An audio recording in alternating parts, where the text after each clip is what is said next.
പറഞ്ഞു. P V Anwar 9 വർഷമായിട്ട് ഇവിടെ LDF-ന്റെ ഒരു സാധാരണ MLA ആയിരുന്നില്ല. അത് ഏറ്റവും വലിയ പോരാളിയായിട്ട് CPM-ന്റെ പോരാളിയായിട്ട് നിന്ന ഒരാളാണ്.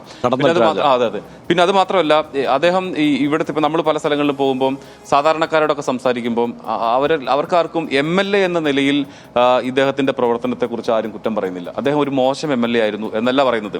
അദ്ദേഹം എടുത്ത തീരുമാനം തെറ്റായി പോയി എന്നുള്ളതാണ്. പിന്നെ ഇവിടെ പ്രധാനപ്പെട്ട സംഭവങ്ങൾ വിവാസം നടന്നത് ഒന്ന് ഈ വന്യജീവി അതിനകത്തൊരു ചെറിയ പോയിന്റ്. അതായത് പല ആളുകളും എന്നോട് സംസാരിച്ച ചില ആളുകൾക്ക് പറഞ്ഞത് നല്ല MLA ആയിരുന്നു, പക്ഷെ അത് LDF-ന് മാത്രം കാര്യങ്ങൾ ചെയ്യുന്ന. അതൊരു മുതിർന്ന.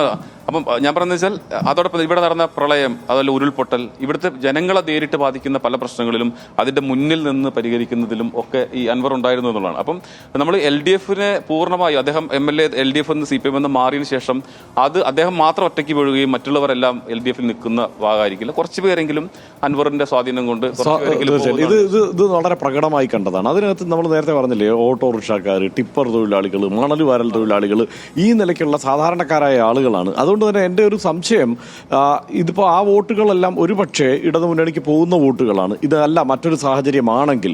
അത് മാത്രമല്ല, അവരെല്ലാവരും വോട്ട് ചെയ്യണമെന്നില്ല. അവരിൽ ചിലരെങ്കിലും ആ നിലയ്ക്ക് അൻവറിന് അനുകൂലമായി വോട്ട് ചെയ്യാനുള്ള സാധ്യതയും നിലനിൽക്കുകയാണ്. കാരണം ഒരു സഹായം ചെയ്താൽ പ്രത്യുപകാരം എന്ന നിലയ്ക്ക് ഒരു വോട്ട് ചെയ്തേക്കാം എന്ന് ചിന്തിക്കുന്ന ആളുകൾ എന്തായാലും. മോശം MLA ആയിരുന്നെങ്കിലോ ആള് പോയല്ലോ, അത്രയും സമാധാനം. അതിനകത്തൊരു പ്രശ്നമാണ്, LDF-ന് വേണ്ടി മാത്രം പ്രവർത്തിച്ച MLA ആണ് എന്നുള്ള ആരോപണം നിൽക്കുമ്പോൾ സ്വാഭാവികമായിട്ടും ആ ആനുകൂല്യങ്ങൾ കിട്ടിയിട്ടുള്ളത് LDF-കാർക്കാണ്.